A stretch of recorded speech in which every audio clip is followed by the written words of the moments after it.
Hello and welcome to the Falmouth Chamber of Commerce Business Education Series focusing on affordable housing.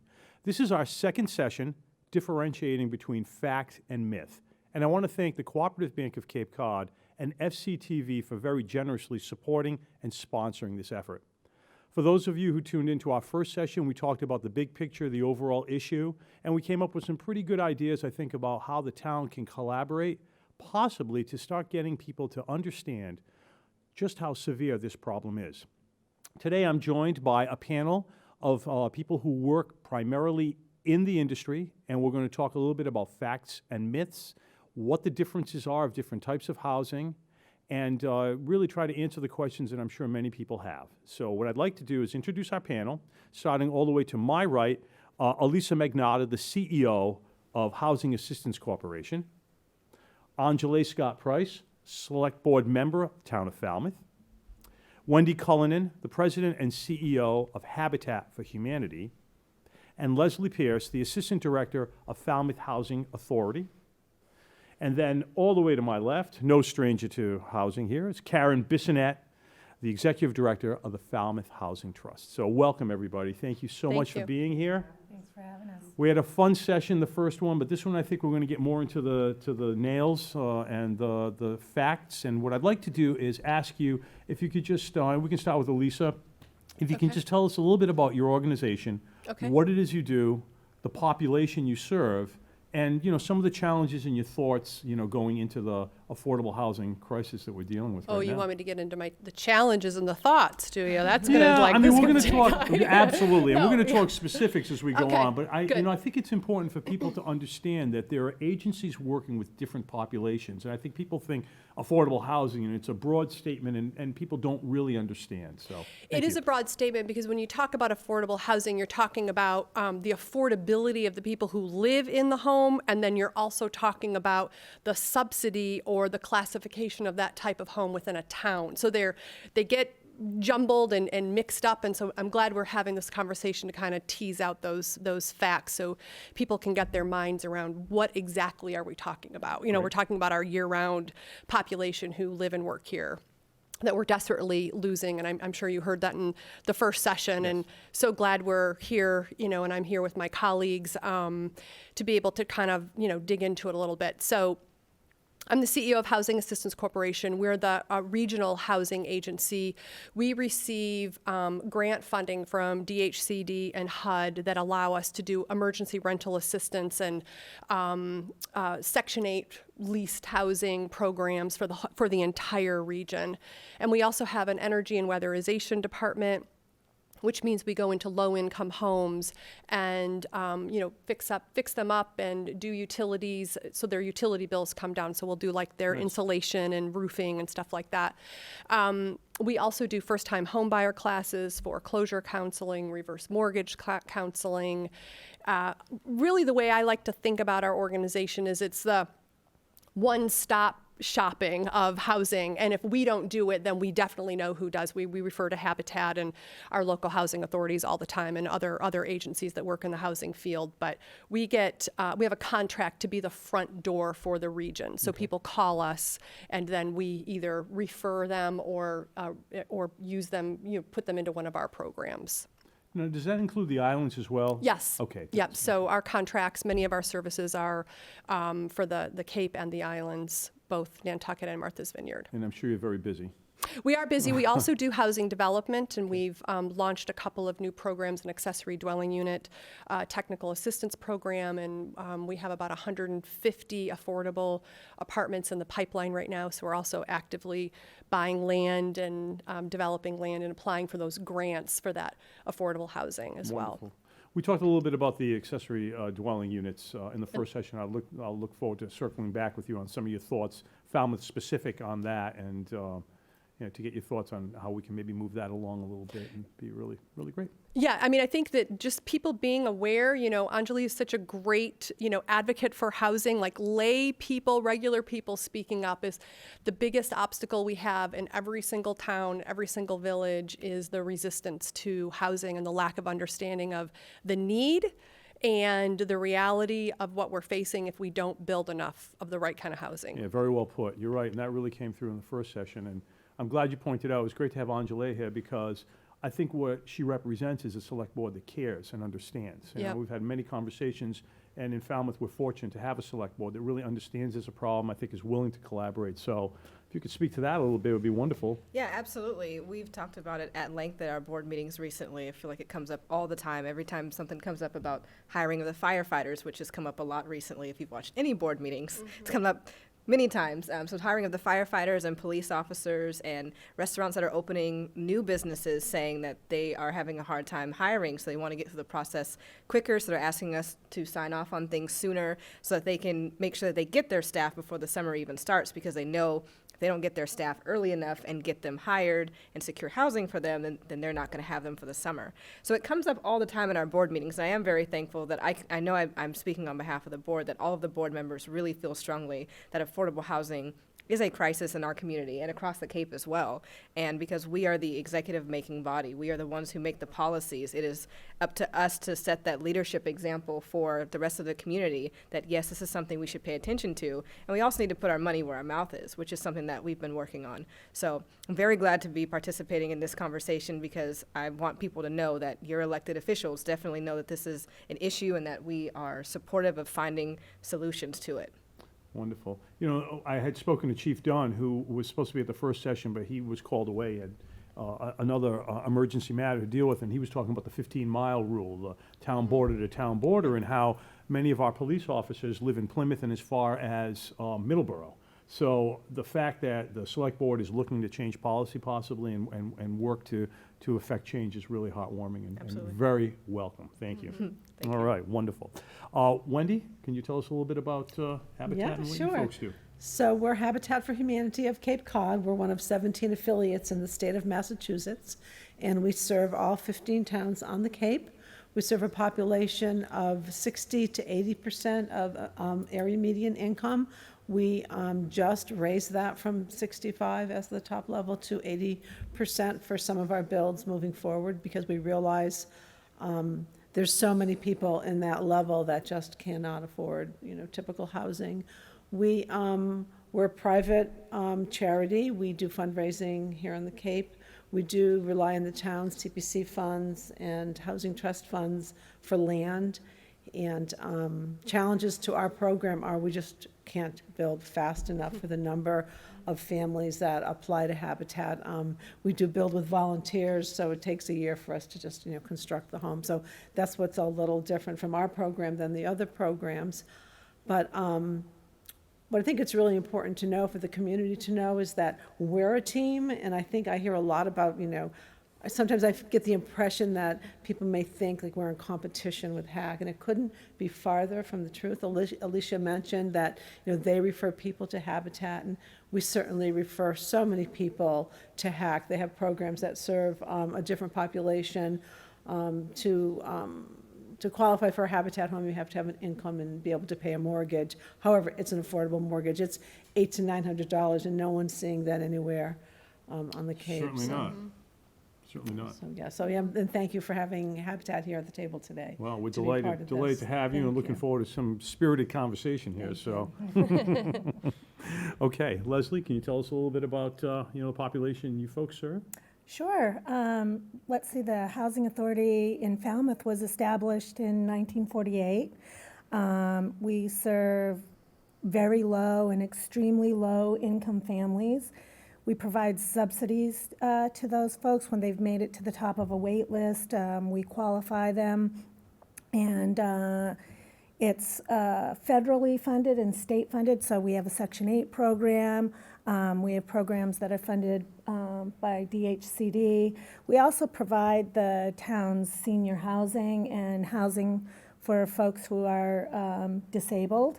And we currently have, I think it's about 222 units of housing for seniors and disabled people, and just a myriad of different types of programs that are voucher subsidy programs, MRVP, Section 8. We have a million different acronyms, and everybody's always asking, what does that mean? What does this mean? What do I qualify for? We have a great website. that's updated all the time, so you can see what's open, what's not open, what you qualify for, what you don't qualify for. But we also work together with the Falmouth Housing Trust. We do work with HAC. We try to provide some housing to homeless families that are here on the Cape. So we're really far-reaching, even in our own town. And that's a big problem. I know that there's a nonprofit belonging to each other in town that's helping with Absolutely.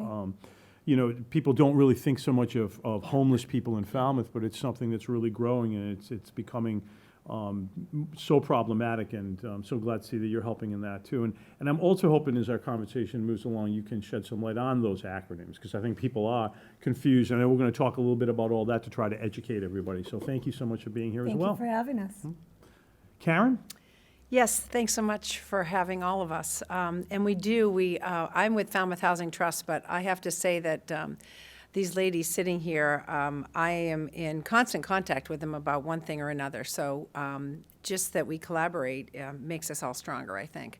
But Falmouth Housing Trust began in 1986. And what we really do is we try, our constituents are really those at 80 to 100% of area median income. And we can talk about area median income a little bit later, but that's a number that the federal government gives us. And so we try to build single-family homes for those people that we just spoke about, the firefighters, starting teachers, and those people who work in town hall, or they work in landscaping jobs. So it's those people that we really need in our community, and our quality of life suffers because we do not have those people in our community. So I think that, we also do some rehab if we can find it, but really our biggest challenges are land, Sure. as we know, and it's wonderful that we have lots of open space. And I'm all for that, and I'm a donor of the 300 committee, so very supportive of them.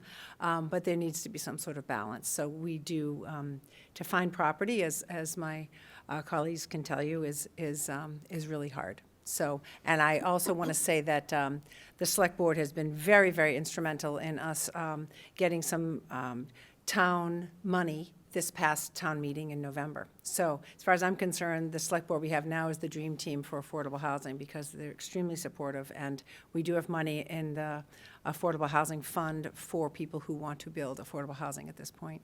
Yeah, and that's really important that not only is the Select Board so supportive, but town meeting by passing the overlay district in the last town meeting. So I think the whole town is moving toward understanding. I'm not sure if everybody understands the severity, but through forums like this and education, our hope is that we're going to be able to educate people. So one of the things that you brought up, and Wendy brought up too, was this median income. Yeah. So if you could speak to that, because I'm sure people don't understand certainly a little can. bit what that's all about. Yeah, so the federal government gives us, so HUD gives us these numbers, and they change every year. And at this point, so 80% of area median income is someone who makes, an individual makes $60,900 or less. Okay. For a single person. A family of four is just about $87,000 now. So the homes that we are building, that we actually do our lotteries through Housing Assistance Corporation, so we collaborate with them on that.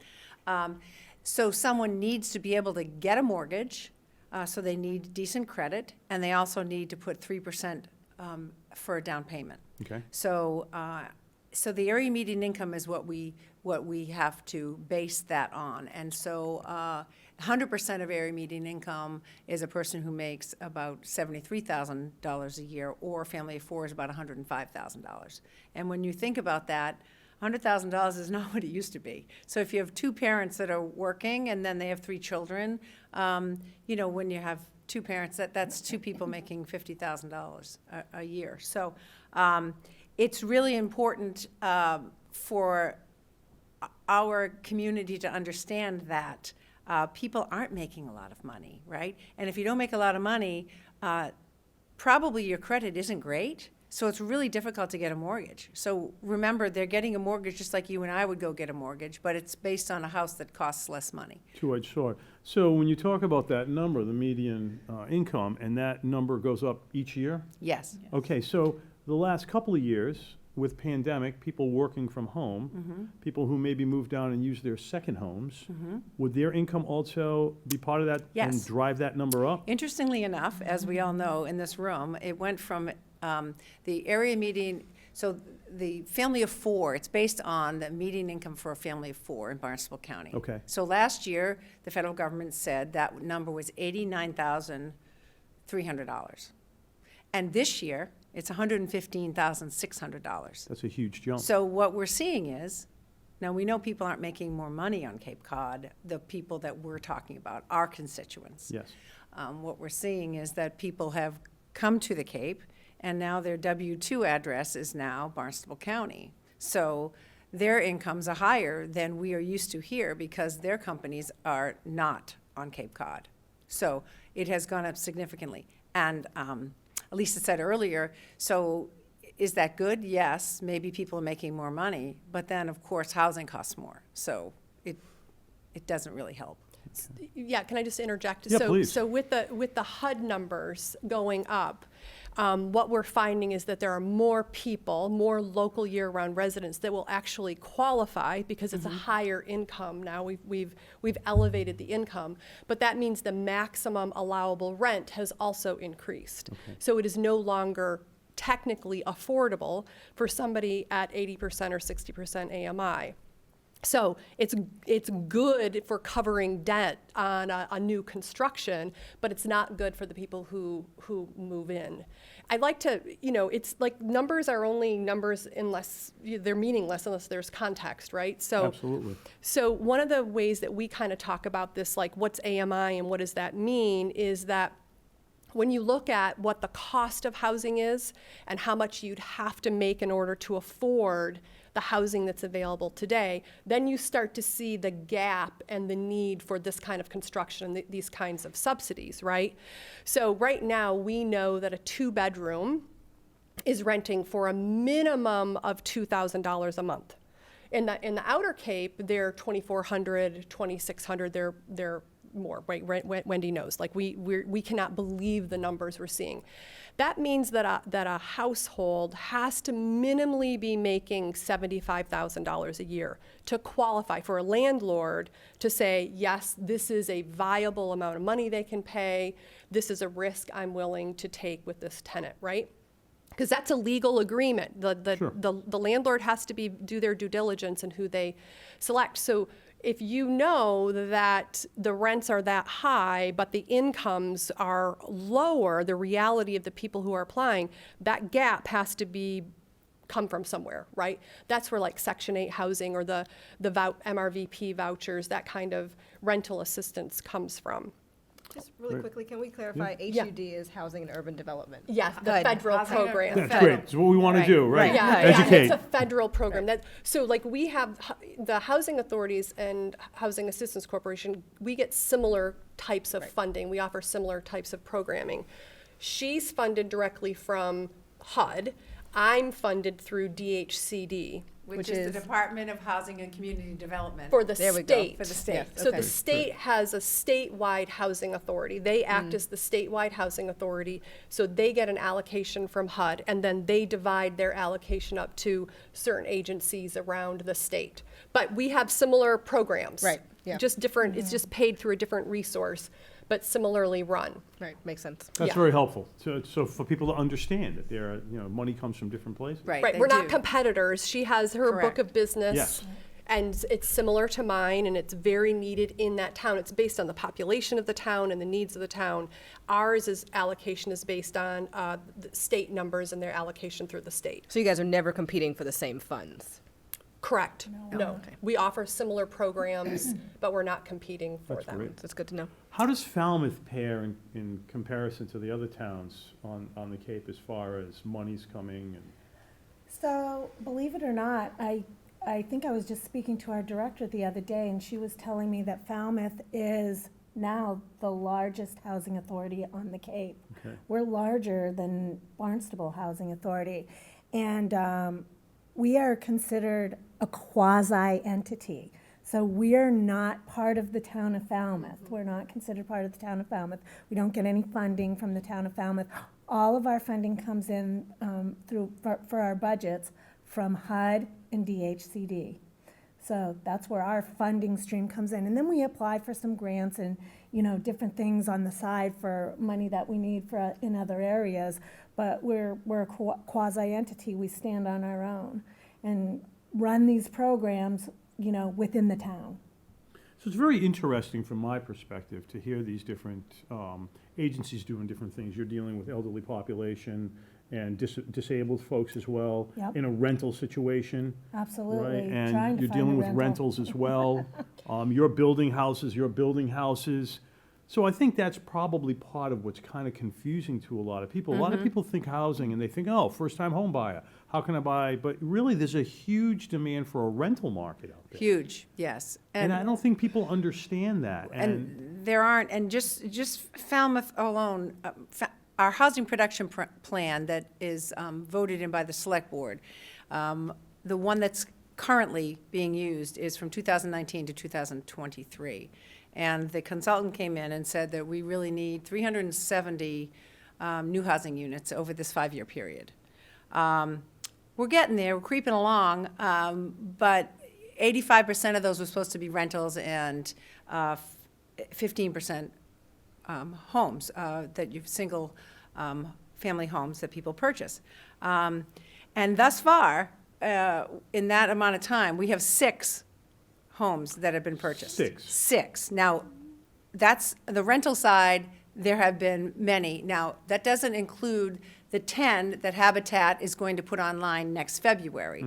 That is sold, people living in them. There have been 6.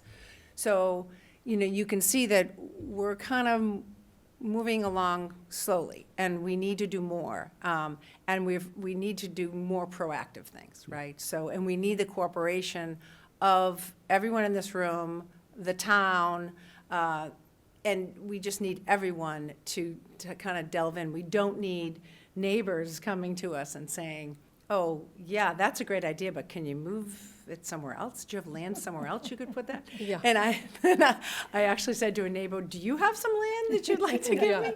So, Yeah, I mean, that's definitely one of the challenges. challenge. And we had talked about that in the first section. Interesting, if we could just for a moment maybe talk a little bit about Section 8 housing and really try to just educate people. What is Section 8 housing? Who qualifies? I mean, hardworking people that need a place to raise their family, right? Yeah, so think about housing as a continuum, right? You have people who are literally homeless living in encampments. You have people who are in homeless shelters. You have people that are in stages in between, people in group homes, sober homes.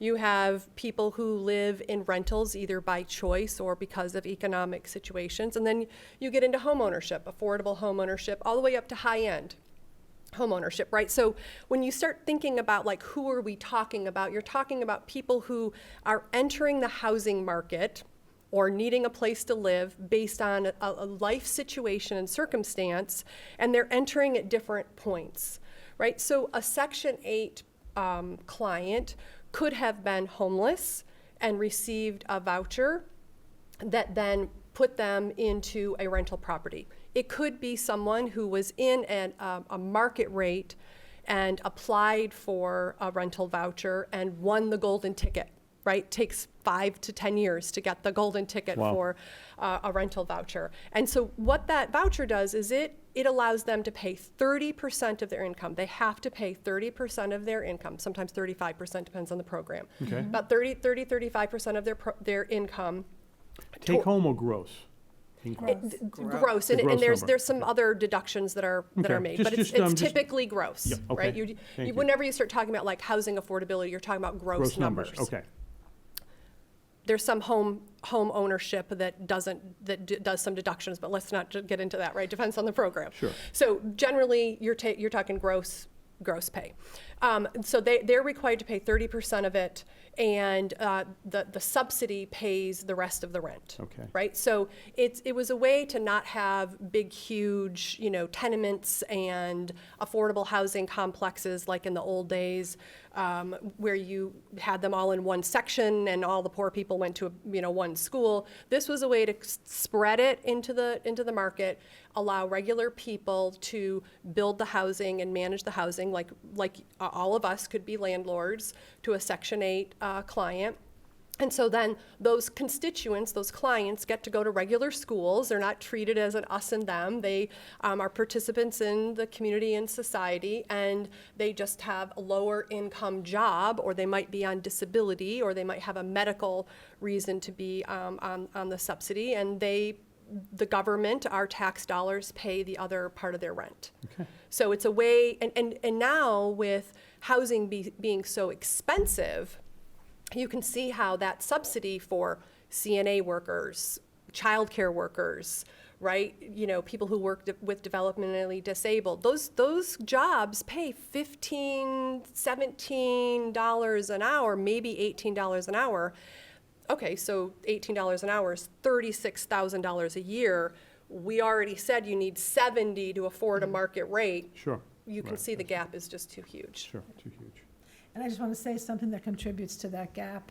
We talk about the area median income going up to 115,000, and the families that are driving that number up are not the families that are paying for childcare, which you can't not talk about that number, because I see it in my own children and their families, and the cost of childcare. It's just another layer on why things are so unaffordable. And we Right. wonder why women haven't gone back to work, right? Because if they're making $17 or $18 an hour and paying $13 an hour for childcare after taxes, it makes no sense. Right, That's right. negative. So it really is an issue. And just here in Falmouth, the affordability is outrageous. In January 2020, the median home in Falmouth sold for $439,000. It is now at $700,000. So you need to make $180,000 to afford a median priced home now, if you can find a home, because To qualify, Yeah. to To qualify for the qualify. loan. That doesn't mean you have the down payment and That's you correct. have to have the credit. You have to have a 700 That's score correct. credit. You have to have what? Right. 40,000 plus down. Right. Like you're talking real So money here. one of the things that was interesting that today's Boston Globe, I guess, there's 40 some odd houses for sale in Yes, there was an Barnstable article, under yeah. $1 million. Yes. That's it. Yep, that's So it. again, we're trying to educate everybody into Mm-hmm. how critical this problem really is right now. Can we just repeat that again? 40 homes. Only 40 homes in all of Under Barnstable $1 million. County that are for sale under $1 million. There are more over $1 million. Oh, yes, I just wanted to make sure that we but- reiterated Yeah. that Under 40 $1 million. And in the entire county. And people go into looking for a home, and I did read that article this morning.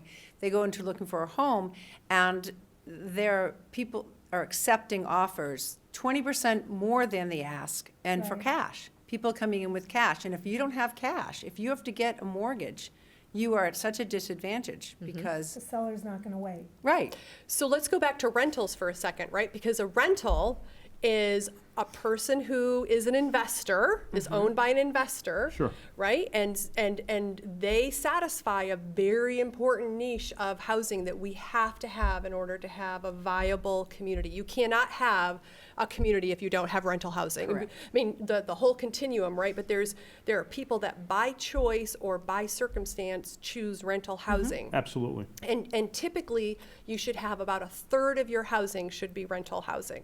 Affordable or not, you should have rental housing. We're at like 15% across the Cape. I think Falmouth might be around 20% when I was trying to analyze. I paid for a study by That's interesting, because, if I had to guess, I would say it's lower than that. So actually, I'm too, kind of yeah. encouraged to hear 20%, Yeah. actually. Well, But I wish won't I hold could you to remember. it. Yeah, I wish I could remember my numbers. I looked at it before I came here, but we paid a group out of San Francisco, a California-based group, to analyze our housing market on the Cape and every single town. And I just got it back, so we'll have to do another show on this. we can do that. But it's fascinating because we are so lopsided on our market and the type of housing, right? 80% of our homes are single-family homes. You should have 30% plus that should be multifamily. We have most of it are home ownership. We have large population of seasonal. That really makes our housing market a very difficult dynamic to navigate if you're a regular working person trying to live here. And this market, because it is so elevated and the prices are skyrocketing, right? What would you do if you were an investor You'd and had a sell. stock market? Sell. Right? If you had a Yep. stock that was high, what would you do? You'd sell. Right. That's what we're They're seeing. selling their homes, and I get They're calls. selling it yeah. every single day, right? Of Yeah. renters losing Renters their calling. place. I've been here 10 years. 10 years. My landlord's My selling landlord's his selling, home. right. I have nowhere to go. And What am I gonna do? What am I And going the to new do? price is makes it unaffordable. So now the carrying costs for the new price, the new owner, they can't carry the mortgage at $1,200 when now it's gone up so much. They're going to Right. have to charge that $2,000, $2,200 for that rental. If they're gonna use it for a rental. If they're going to use it for Right. a rental, you're Mostly absolutely are- right. They're Yeah. not. Yeah. Mostly they're not. And I'll say, you're probably seeing what we're seeing at Habitat is families are coming in crying. Oh, yeah. It's not like it was even 3 or 4 years ago where maybe they No. came in struggling, No. but they're hodgepodging their life together and getting through. Yeah. Now they're coming in tears. They truly They have have nowhere to nowhere go. to go. And just imagine the stress on the family and, you want to be a good parent. How can you be you can't be a good parent when you're carrying that much stress around. So, the way it affects the family It's dynamic. trauma. It's trauma. I mean, It's truly in trauma. it's truly trauma on family and children's to become homeless and to have housing insecurity.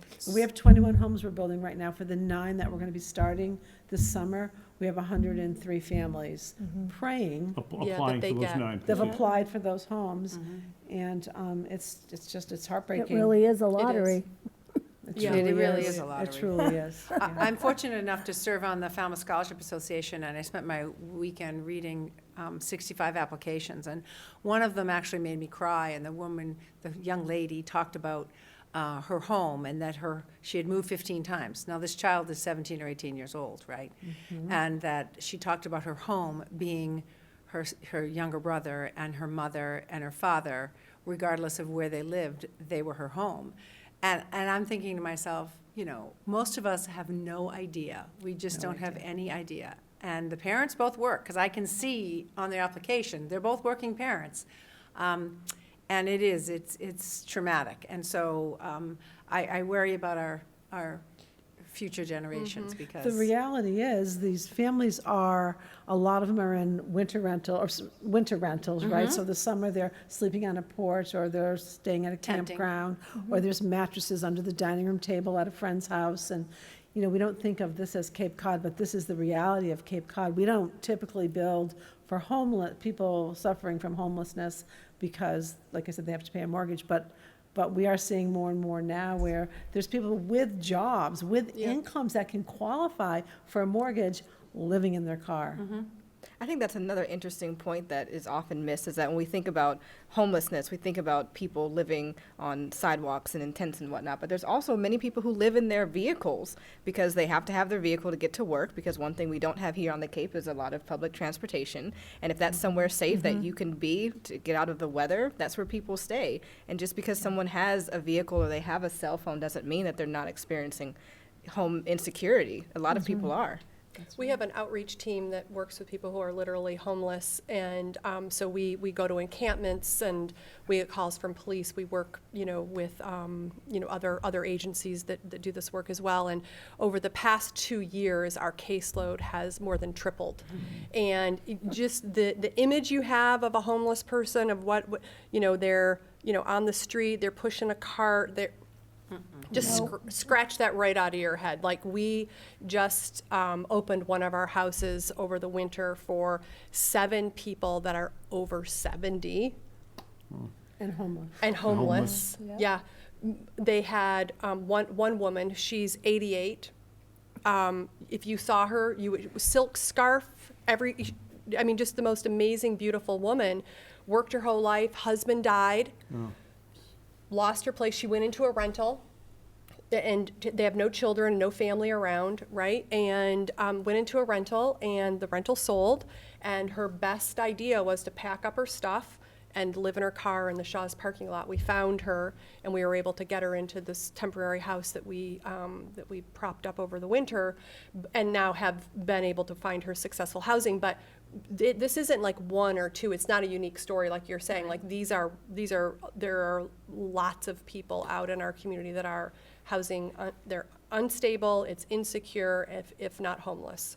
It's truly heartbreaking, and I think, part of the challenge is to get the greater community to understand how widespread this is. Because I think when we talk about affordable housing, again, I don't think everybody really understands the severity of it, which is why it's so important to have you, the experts, people who've dedicated your lives to try to solve this issue here on Cape Cod, to talk about the reality of it.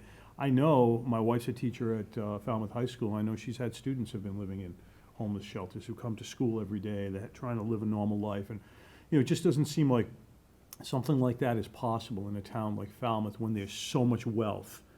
And it's hard. I tell my kids all the time, this isn't what it's like in every place. You live here, you've had every opportunity, but you got to understand that this isn't real. A lot of the wealth and stuff that you see here is people who come down. They're here in the summers, but the year-round population, the folks who are our neighbors working and serving neighbors, are having a very difficult time. So it's incredibly heartbreaking. And so the question really, I think, comes down to, if we build it, will they come? And the question is, why hasn't it really been built en masse? And I'm not saying built large, affordable housing complexes where people, because I think people see that. You think the projects. You think projects, and you think, Right. oh my God, I want that apartment building next to my house. But, and there has to be a careful balance between the environment and housing. But sometimes when I go to town meeting, I get the feeling that, the environment is more important than housing. I get that feeling sometimes. I think that the accessory dwelling bylaw was a great compromise, and I commend the town meeting members who understood that. So I felt as though both sides won. But there's got to be a way to very successfully steward our environment and still be able to build density. I mean, obviously that's going to fall into sewering and water, and I know in our Correct. third session we're going to talk a lot about that. But the other thing too, I think, and I like to put out there, is that going back to the rentals and all, what we've seen at the Chamber of Commerce is more and more people coming in saying, oh, we just bought a house down here and we're going to turn it into an Airbnb. So we're here to get all this collateral material, guidebooks and stuff that we want to leave for everybody. And they're renting them out for 12 or 15 months, and then they put a key in the door, and that's it. It's all over. And so what happens, those houses are sitting empty Yes. during the year. And that's capitalism, and that's our economic system. But it seems as though it's almost unfair in some ways. And are there possibilities, some way to check that and balance that? And, I don't think you can rely on people to just buy a place and be a good steward for homeless people and say, well, I'm going to, instead of renting that out for $5,000 a week in the summer, I'm going to rent it out Well, 4 bedrooms HAC to a. actually has a program. Ooh. that tries Tell to- us about that. Please tell. Incentive Yeah. You're programs. talking about Rent 365? I am. Oh, Yeah. please. All right, so, but before we get into that, I mean, there is a solution to this greater problem, and it's changing zoning to allow multifamily. We were going to get to that, so Yeah. I'm Yeah. glad you, great. I'm hoping we can also touch on the ADU, the accessory dwelling units, at some point as well. We have this fantasy and we idealize single-family homes, Yes. right? I own a 2,500 square foot home on an acre lot in Orleans. It's on the top of the lot. I no more need an acre or want an acre than I need, 3 more kids, right? Like, it's just, it's expensive to keep up. I could have a little village in the back, right? But there are state regulations, Title V is the main one, Right, that of course. precludes us from doing this. We were going to get into 40B, right? And this is where, when you wonder why aren't more multifamilies being built, it's because of the constrictions we have in our market and our zoning. And if we were to allow that, to be even considered, more developers would build cottage communities or a duplex or, some other. Tiny houses. Anything Yeah. but Nice. 1 lot per acre, Yeah, right, right? that's- Right, but we're just not incentivized. And we in our community don't really have the patience or the tolerance for it. So when I got out of college, my first house was a two-family house. And I grew up in Providence, tons of tenement houses everywhere. And the neighborhood I lived in, probably 60% of the homes were multi and 40% of the homes were single. There were 2 and 3 families. Most of them were owner-occupied. My tenant, to your point, talking about renters, was a gentleman who rented from me for 20 years while I owned that property, who was a psychiatrist who could afford a place. But he said, I don't want to own a place. I'm a bachelor, and he worked 3 days a week, Tuesday, Wednesday, Thursday, and that was it, and he was happy. And when I sold that house, when my wife and I decided to move back to Falmouth, I sold it to a young couple who was just starting that needed that rental income. So it's always been mind-boggling to me that just doesn't exist don't here. allow 'em. And I don't get it at all. Yeah, just remember, though, we need 40,000 square feet now to build a home. So back to okay? zoning. So back to zoning, and I will tell you that in 1920, 26, it was 7,500 square feet, right? And then For a lot. for a lot. So Okay. look at Mara Vista. Yes? Okay. Oh, yeah, sure, okay. Okay, look at the Heights. Those aren't even 7,000 square feet, right? Those are much smaller. They're, we all grew up on a quarter of an acre or a third of an acre, and that was fine. It was good. And then in 52, it went to 10,000 square feet. That was a lot. And then in the 80s, it went to 40,000 square feet. In Hatchville, it's 2 acres, isn't it? It's about 2. It's about 80,000 So square feet. interesting to that point, at our last town meeting, when we were discussing the new fire station that Yes. is proposed for Sandwich Road, somebody got up, I forgot who it was, and made a Yeah. statement and said, based on 2 acres in Hatchville, so roughly there's room for 160 more houses. Right. 160 more houses. That's it. So Yeah. how's that gonna help solve anything? Right. So because of zoning. But Governor Baker passed, he forced through, basically, a housing choice bill that said, because zoning was very difficult when you get to town meeting. It had to be a 2/3 vote. Right. Right. So he made it, he kind of forced through that it's 50% plus 1, right? So it's easier to change zoning now in towns. But people that are here, they got theirs, and they don't really want to change zoning. So there needs to be a balance with people need to understand. That's why I'm thrilled that we're all here today. They need to understand that our quality of life here in Falmouth already has changed, and it's going to change more. Because who is going to work in town hall and take your taxes in? And who is going to work for the water department? And who is going to work for the grounds department? And we had that conversation this Right. morning. We had Yep. Dr. Sonia Tellier here from Falmouth Public Schools talking about how challenging it is for teachers to live Teachers, here. yes. Cape Cod Healthcare talking about how they can't, very, very challenging, right, to be here? I'll talk Yeah, about please. the scientific community. in Please Woods do. Hole. I wish So you would, yes. I work for a small, my other job is I'm the chief operating officer for Mizar Imaging, and we're a small microscope company in Woods Hole. And I'm also co-director of the Woods Hole PEP internship, which brings interns here for the summer for 10 weeks. And many years ago, one of our partners in PEP is the Education Association, and they agreed that every year they are going to make 2 of their cottages on their campus for our students. And I will tell you that if we did not have that agreement, I would not be able to run my summer program. And at Mizar, we have 2 interns who are coming this summer, an undergrad and a postdoc. And if I can't get them into MBL housing, they might have to stay with me because there's nowhere else to put them because of the rental market. Right. And we also are seeing scientists who leave the Woods Hole community because they can't find anywhere to stay, because their postdocs or their grants only last for a few years, so they rent, and they recently have had people sell their houses from underneath them, and they're looking, okay, well, I'm looking for a full-time job, I'm looking for more research. There's lots of other places I could go. I want to stay in Woods Hole, I want to stay in Falmouth area, but I can't afford to stay here, so I'll go take, a tenure track position in San Diego, or I'll go to Wisconsin or somewhere else, because they know that it's going to be a challenge finding somewhere to stay here. And again, looking at what the income numbers are for rentals and looking at what scientists make, you have to, for scientists, they usually write their salaries into grants. Sure. And you can generally only write so much into Yeah, a grant. certain It would be percentage. awesome if everybody could just write in $100,000 and be able to buy a nice house in Falmouth, but you generally can't do that.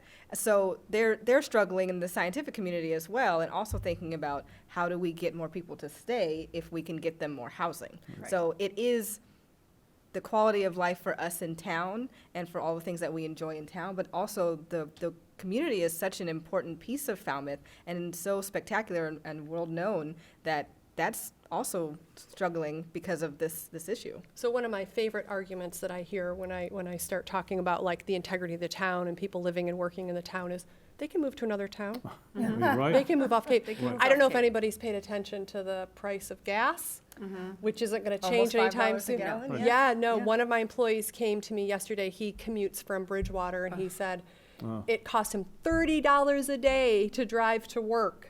Oh, no. Right. He needs a Prius. He needs a Prius. And he doesn't make enough money. Sure, I So, no.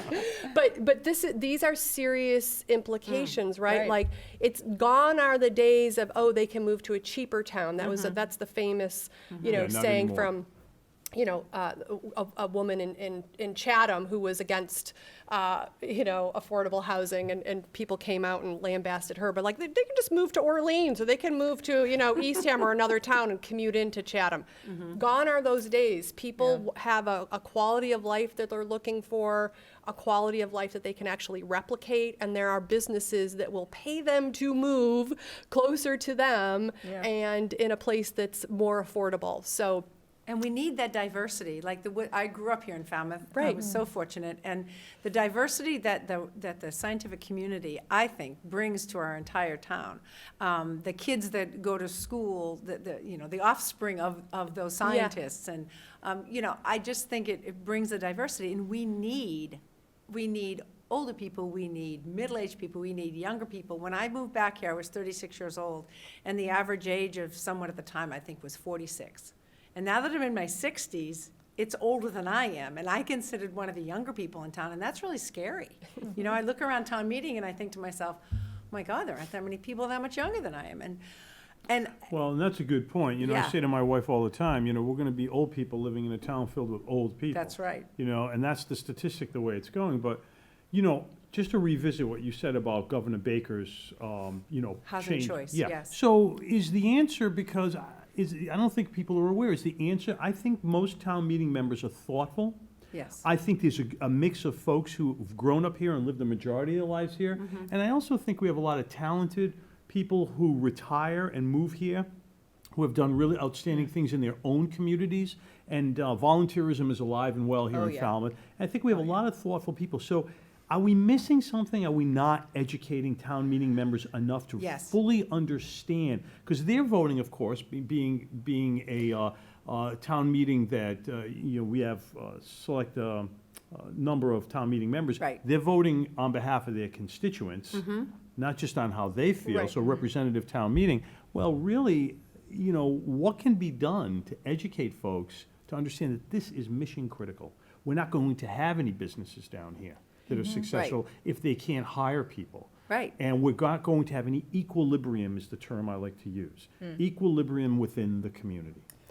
I also think we have to get rid of some fear-based thinking about people on housing and what kind Yeah. of people those people are. Yep. I think education along those lines is letting folks know that they're everyday people. They're the people that are serving you when you go in the grocery store. They're doing your deli meats. They're doing your banking for you. They're the tellers. There are the everyday neighbors that maybe when you get older are going to be the younger people that are going to help you. Sure. So I think we have to get rid of some of that fear-based thinking about what kind of people are people that are in rentals these days that that maybe cannot afford or qualify for mortgages, to get the diverse group of folks that we need in a town. Well, and to that point, what I've heard from several people when we've brought up the chamber has tried to talk a little bit more about that, people will say, well, then you're going to bring all those poor people from all over the Commonwealth that are going to move into our town. We're like, well, no, they'd have to have a job to move here. We're That's trying to help the people here. That's correct. They don't want to move here. I mean, yeah. they're going to lose their family and friends and Right. their job. People aren't going to be it's like, oh, not- there's an that's- affordable housing Right. unit in Falmouth, so let It's me just not leave real. Chicopee and move to Falmouth. Yeah, right? it's not a They- real phenomenon It's not. at We all. can't No. take care of those people. We do the who- lotteries. I can tell you, Right. there's not people coming from off No. Cape They're not. to live here. So the zoning issue. The zoning Okay, issue. so zoning controlled by town meeting. Yes. Yeah. Okay, So what can be done? How do you thoughtfully get a town to change its zoning? I think people have to really accept the facts of where we are and think about the intentional and unintentional consequences. You know, there's this phenomenon when a pilot is flying, right, and they get confused and have distorted thinking and get disoriented, that despite what the dials are saying, they're spinning out of control towards the ground, right? And that's what's happening in the housing market right now. Despite what Good we're analogy. seeing in the Yes. external factors of the wages suppression, the cost of housing, the cost of construction, the cost of land, the demand, we are considered a safe investment by investors because we have no seasonal rental restrictions in our towns, because you can, basically buy it and set it and Do what you want. Do what you want with Airbnb type thing, and as a year-round investor, you get pretty good rents and pretty good return for a year-round rental. So around the country, we are considered a safe investment. So we need to really start understanding how we're perceived, and then think about if we want to be a destination, a seasonal destination and vacation destination, then if you were running a business, right, you start thinking about the other side of the equation. Okay, what do I need to have in place to make this a destination that's worth coming? You need employees to work in the restaurants. Right, You need people, Yeah. right? So they're only going to drive so far. Let's just kind of like logically back into a business plan here. You need the right kind of housing. That means you need to have the right kind of zoning.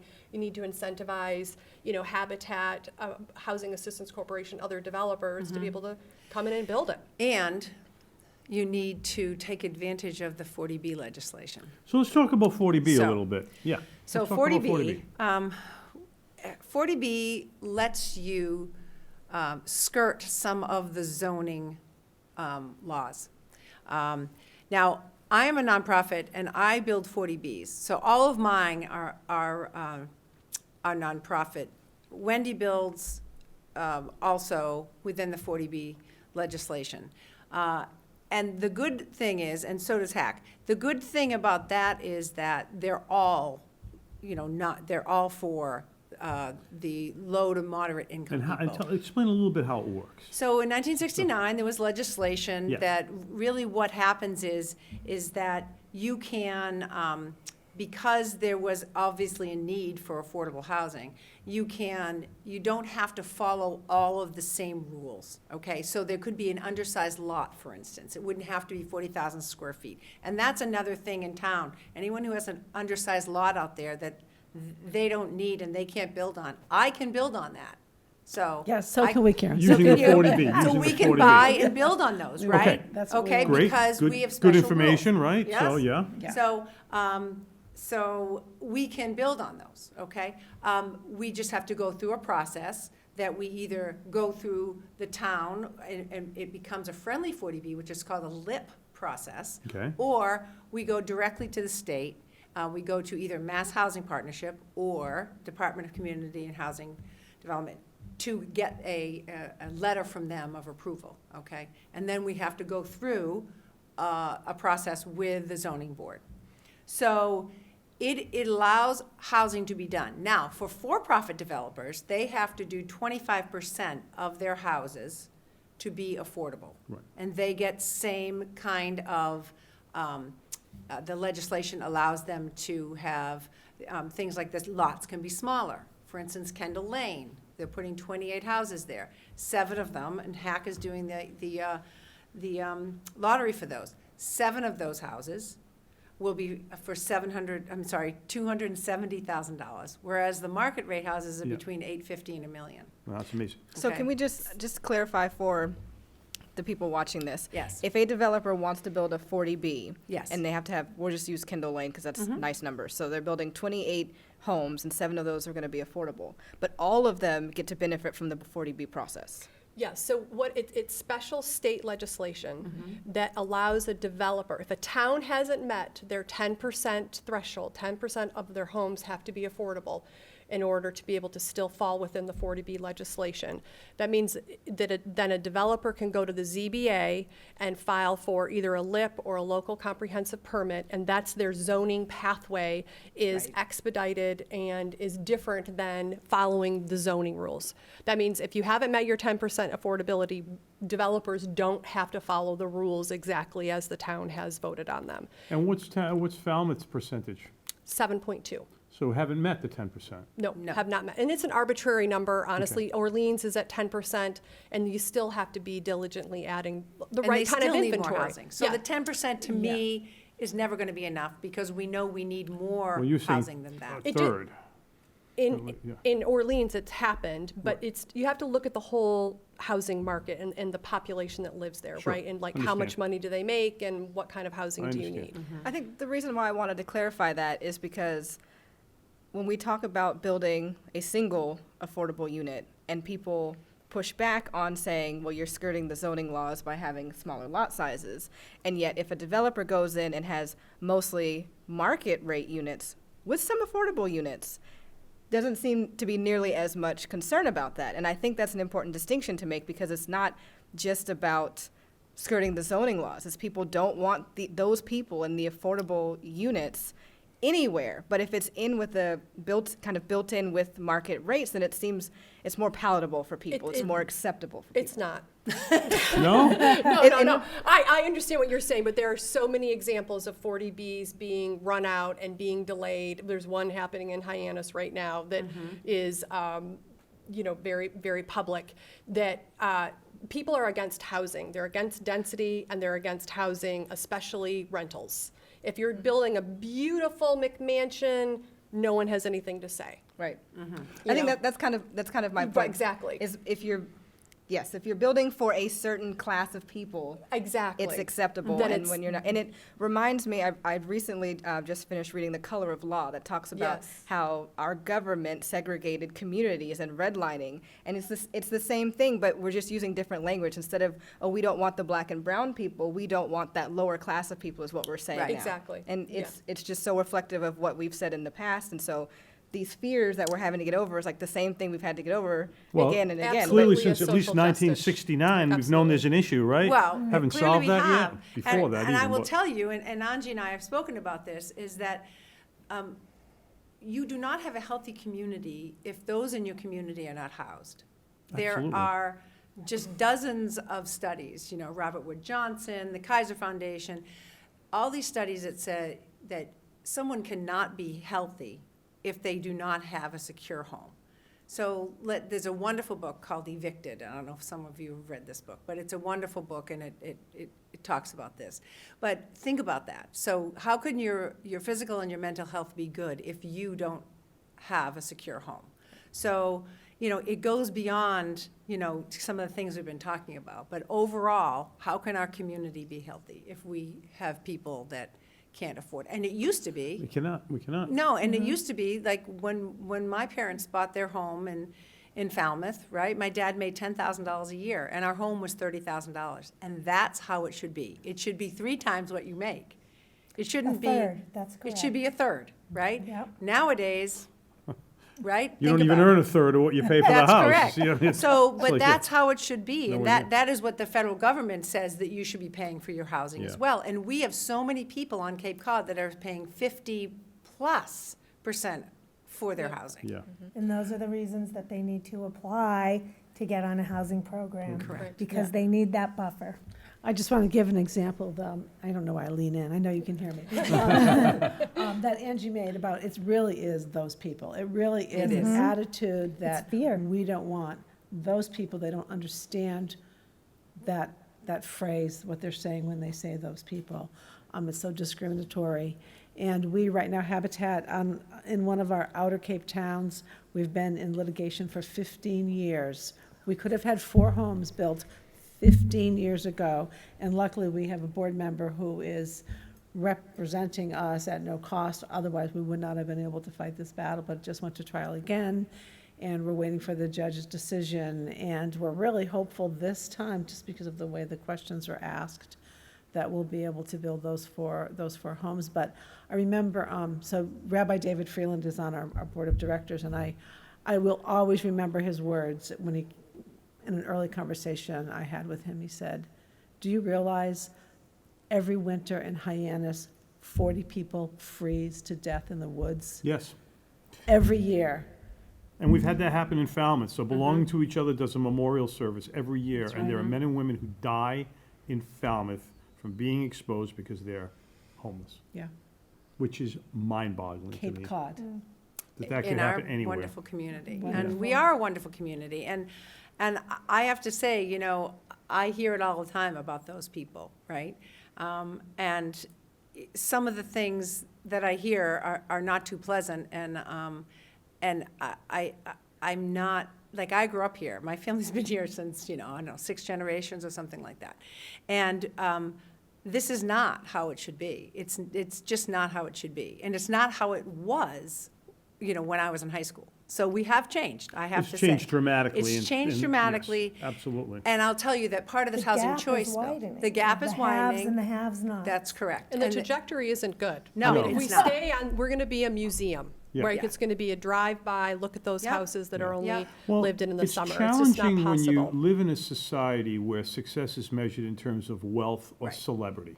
Right. And I don't mean to preach, but that's the reality, Yeah. and that's it. So if you have children and you want to tell them to go out and do good in the world, go be a police officer, go be a teacher, it's kind of hard for them to swallow that when they're like, well, I can't have the lifestyle that I think Right. means that I'm successful. Where back in the day, you were talking about your parents and, where Who are educators? and, anybody could, right? I mean, I grew up on the southern part of Providence where, basically, most of the people I went to high school with didn't go to college. You didn't need to. You could get a job, you get Right. married, buy a home, buy a Trans Am for $5,000. I mean, right, you were all set. What And did it you changed, it just changed so much. But, so one other question I want to ask about 40B, just to educate everybody on this, okay? So I'm a developer. I'm building this, okay? And you buy a market rate for $800,000, but Wendy comes along and buys the $270 affordable rate. When you sell your affordable rate Yeah. unit, what happens?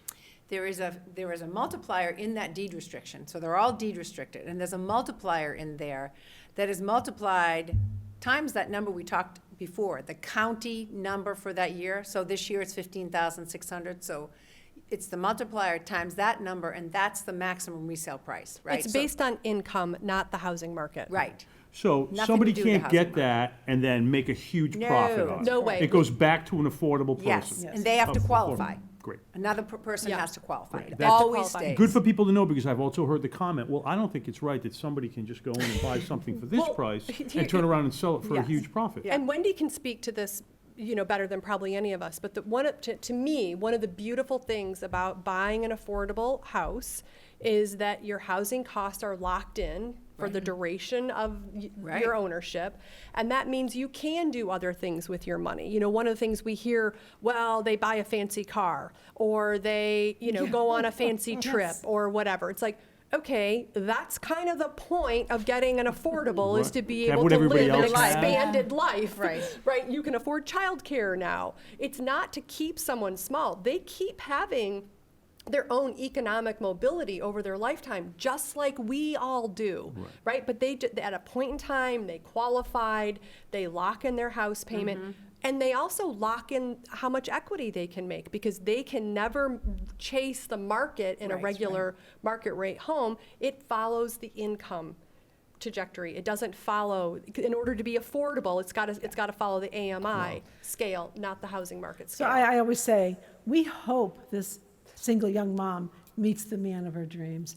And he says, let's buy this beautiful house with the pool. And her dream home wasn't the 1,200 square foot affordable home.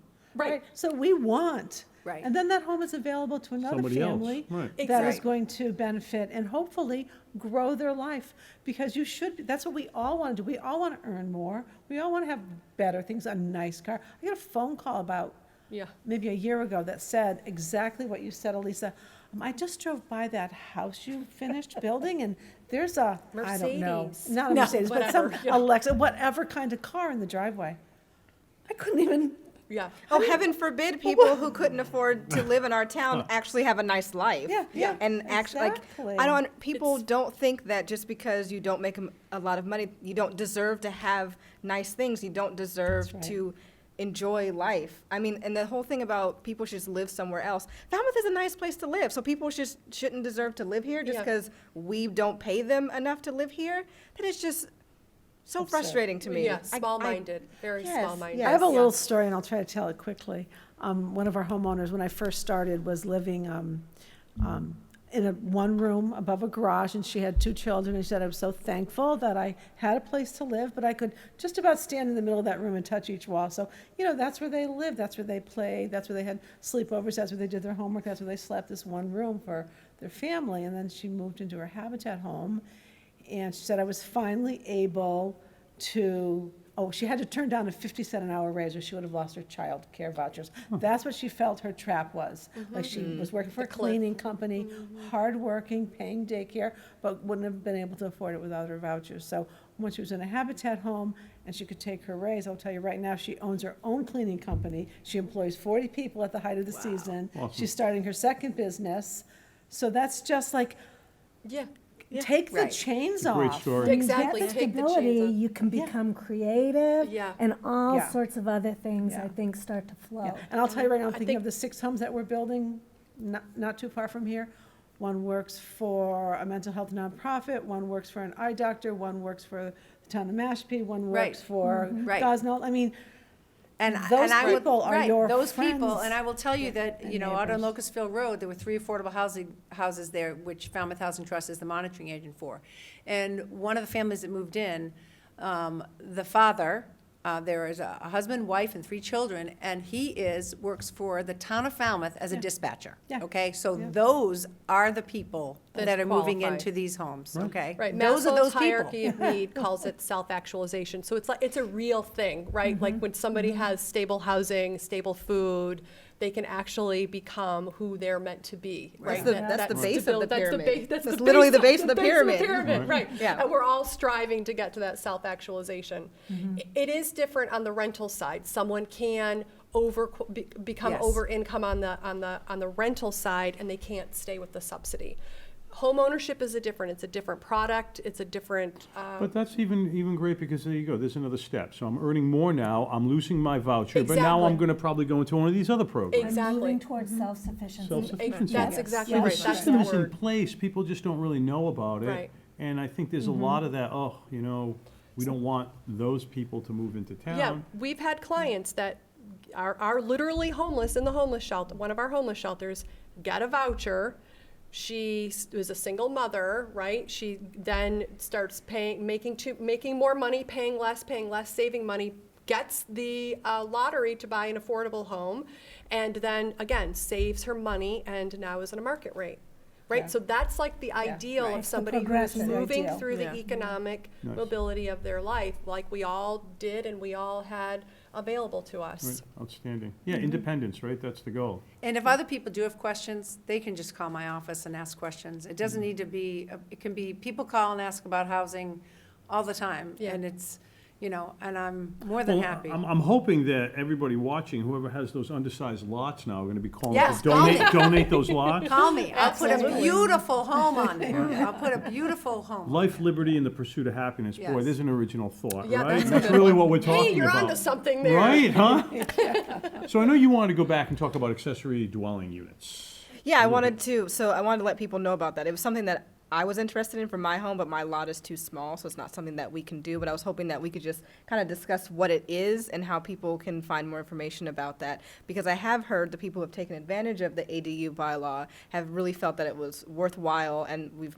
created more housing for people. So I'm not the expert on that. I hope somebody else is. And this is another thing that just drives me crazy, right? We don't put lot restrictions for seasonal rentals or for McMansions. Why are we putting a lot restriction for a year-round resident to build a small apartment, probably within the confines of your existing footprint?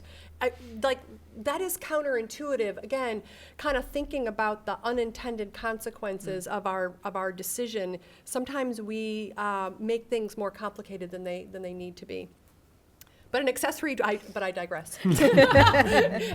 But simplifying it, is to make it understandable to regular people and available to. Available, yeah. That's the thing. Like, why isn't it available to you? If you have the Title V and the right number of bedrooms, then, okay. Anyway, an accessory dwelling unit is a smaller unit, a smaller apartment that's. In Falmouth, it's 800 square feet 800 maximum. is your maximum. Yes. So, and sometimes it's a ratio of the size of the square foot of the existing home, and it can be either part of the home, it can be like a walkout basement or above a garage, or it can be a separate entity structure altogether. Sometimes they're called in-law apartments, granny apartments, there's all kinds of like cute little names, but basically what it is it's a secondary structure, not a duplex, so it's not the same side by side, it's a smaller unit, smaller rental. And the same in Falmouth, right, you have to you follow the same setbacks. Yeah. But it's like one service still, one gas service, one electrical service. It can't, not No, It- not it could be necessarily. It could be necessarily. separate? Yeah. Okay, you could run in separately, You could do, yes, I know a family that's doing, they are giving their house to their daughter, And they're gonna, who has 2 children and a husband, and they are going to move into the 800 sounds square like a foot plan. tiny home. How tiny is it? But on their property. But you have to have the right septic. So if you're increasing, from 4 bedrooms to 5, you have to have a larger septic system. And but HAC has a new program because you were able to get I some forgot about my banks. program. Yeah, Thank your you. your So program. our program. Let me Thank tell you you, about thank your you, Karen. program. They have So some many of banks them. that are actually helping them. Yeah.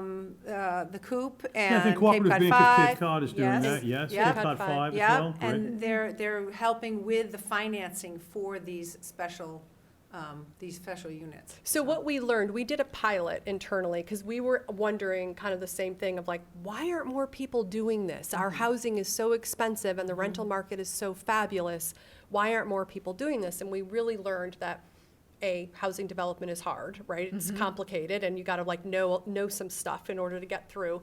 No one wants to deal with your town, and getting the building commissioner out there and going to the water department, it's scary and intimidating.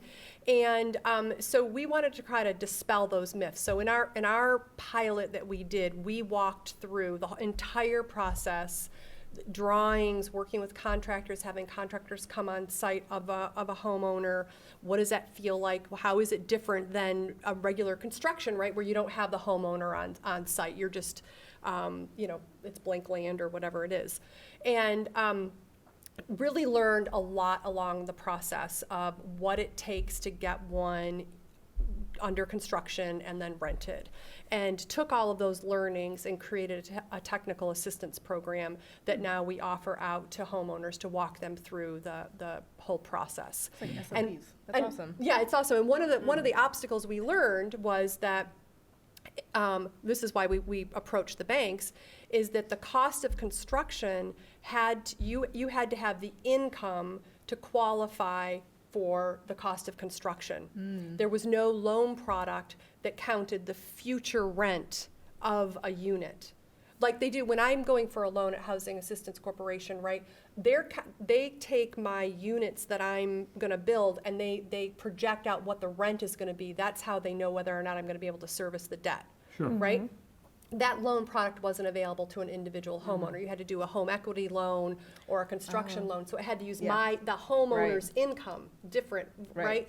So we talked to Dorothy and to Lisa, the CEOs of the 2 banks, and said, hey, look, like we think there's a real viable loan product here for our community.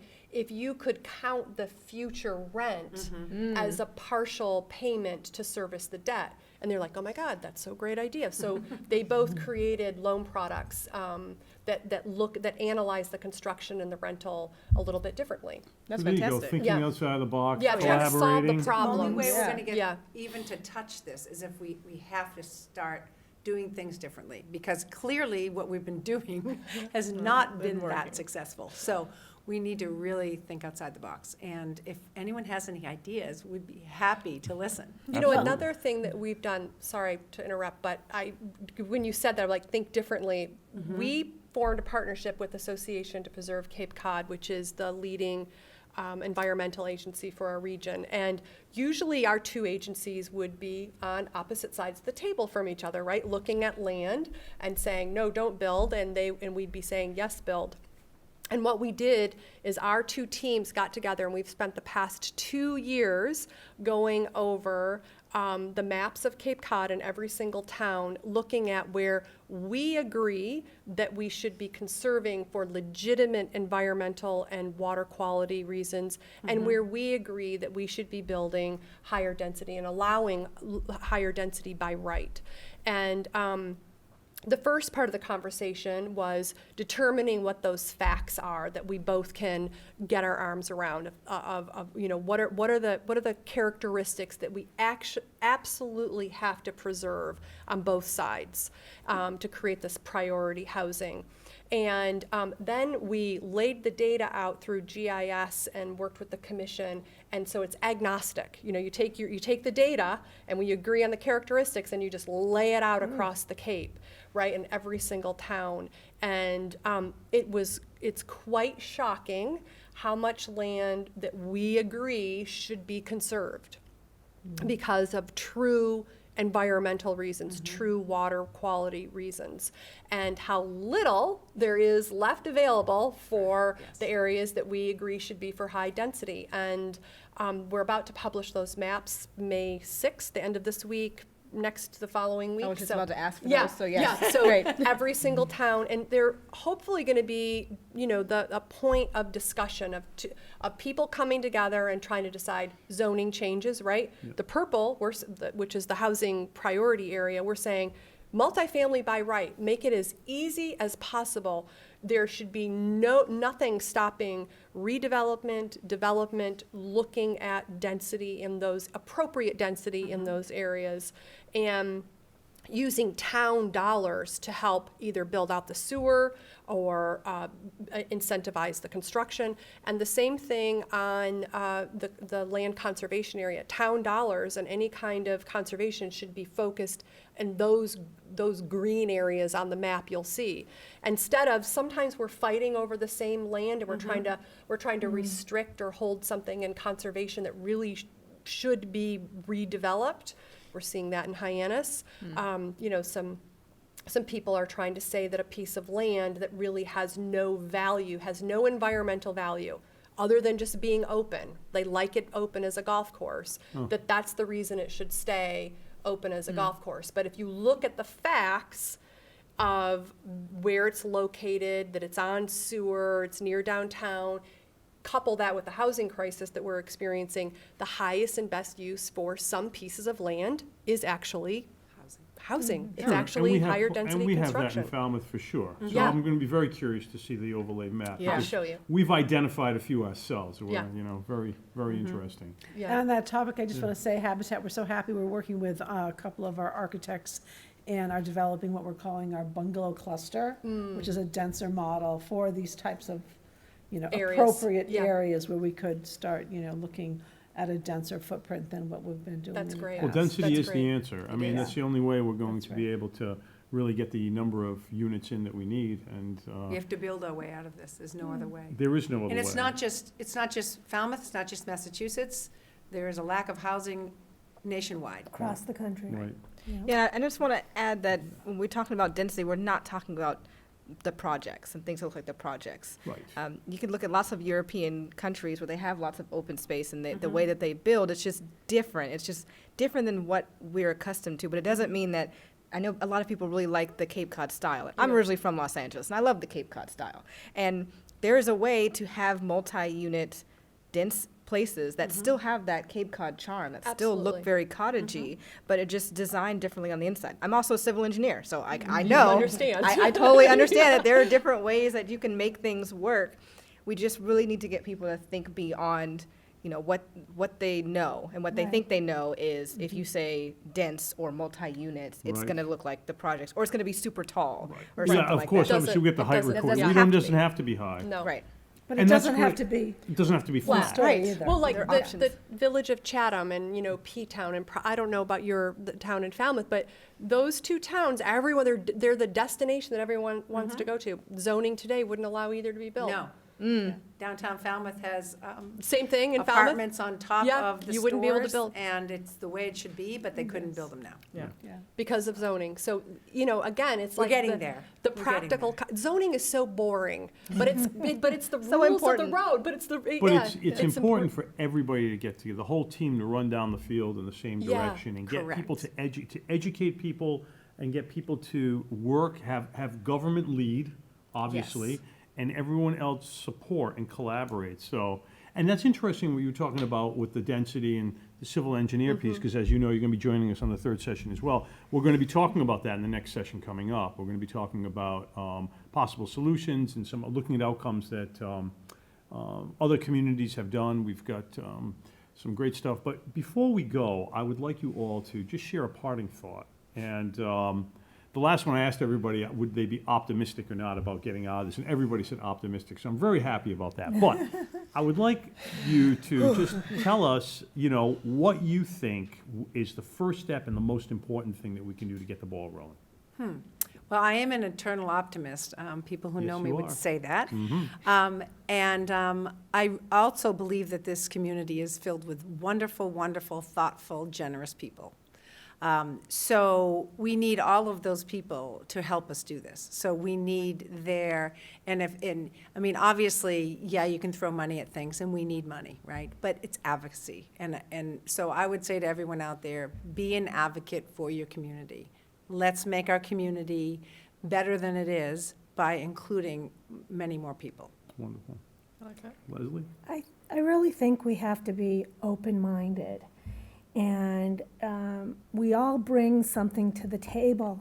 And when you're open-minded, you can become this creative, beings at the table.